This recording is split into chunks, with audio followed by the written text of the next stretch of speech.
Welcome to the fourth key of connection, confidence, my personal favorite. In this chapter, we will go over everything that's important about confidence, why you need it, why it's essential to have in the sales process, and how it's going to benefit you in the close. And as a bonus, I'm going to give you 5 ways you can increase your confidence by tenfold in the sales process. But first, let me tell you what confidence does inside the sales process.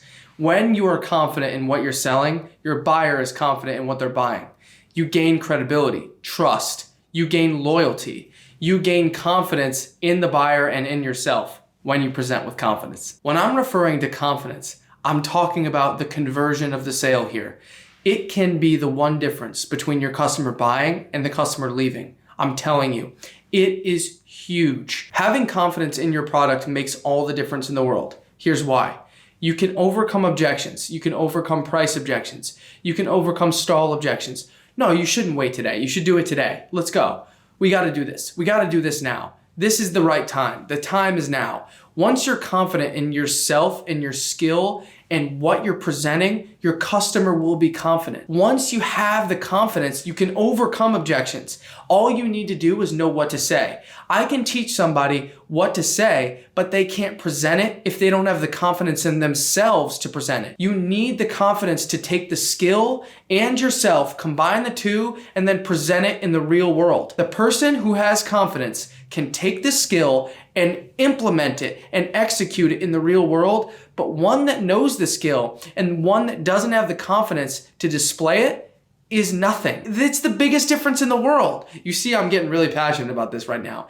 It's unbelievably crucial. I cannot express to you enough how crucial confidence is in the sales process. It's immeasurable. Put it this way, when you hear a musician write a song and perform it, they're confident in what they're performing and they're confident in what they've written because it's theirs. They wrote it. It's theirs. I'm telling you, it makes all the difference in the world. When the musician performs the song from their heart, they can convey that to the audience and the audience receives it and then reciprocates the confidence and belief in the song just like they do. That's how you build a following. You present yourself with confidence, and then other people admire you, so they want to work with you. They want to buy from you. They trust you, and they're confident in what they're getting. Now, to clearly communicate in the sales process, you need to know these 5 things. Number 1, you got to know your product inside and out. Every single thing about your product, got to know it. If you don't know your product, you won't be confident. You got to know the features. You got to know the benefits. You got to know the value. You got to know the price. You got to know what your customer wants to get out of it to get them a solution that fits. To be able to present your product and your service and your price with confidence, you have to know it. Number 2, always know the next step in the sales process.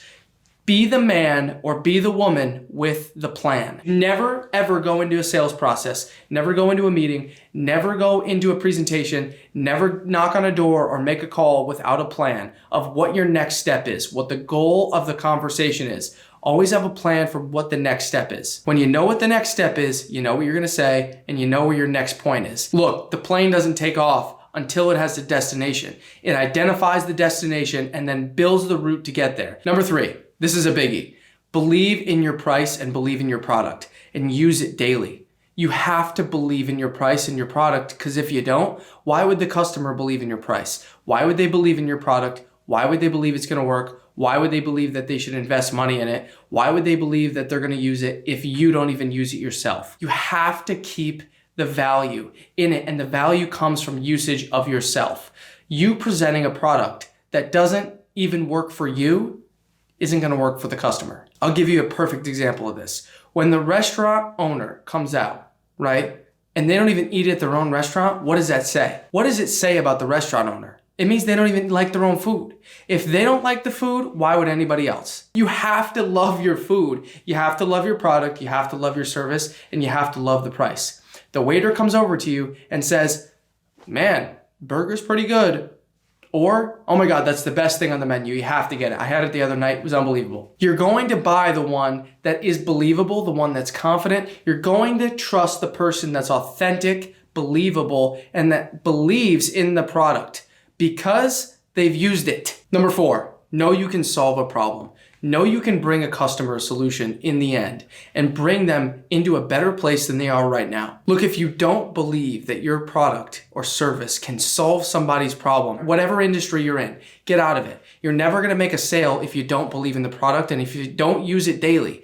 Get out of that industry. I was in one. I was in an industry where I didn't think it solved the problem. I didn't believe in the product and certainly didn't use it daily. Get out of that industry if that's you right now. Changed my whole life. Changed my whole career. Look, by knowing that you can solve a problem gives you confidence to ask the extra question. Gives you confidence to go that extra sentence, to go the extra step, to ask the extra question, to handle the objection, to overcome the objection. Knowing that your product can solve a problem gives you the belief, which gives you the confidence to present it in a way that can solve a problem for the customer. I'm telling you, this is a key one. Number 5, once you have all this and you know your product, you know it's going to solve a problem, you believe in it, you use it daily, and you know that you got to practice.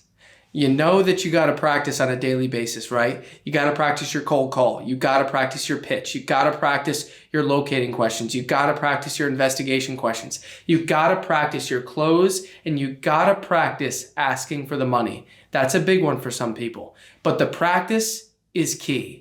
And let me tell you something that one of my football coaches told me when I was young. Practice does not make perfect. Want to know what makes perfect? Perfect practice. You can't get it perfect until you practice it perfectly. You gotta get the practice perfect before you can implement it. If you wanna be the best in sales, you need to practice perfectly. Practice does not make perfect. So if you wanna present with confidence, you want to present your price with confidence, you want to present your product with confidence, you want to handle objections with confidence, you need to follow these 5 things.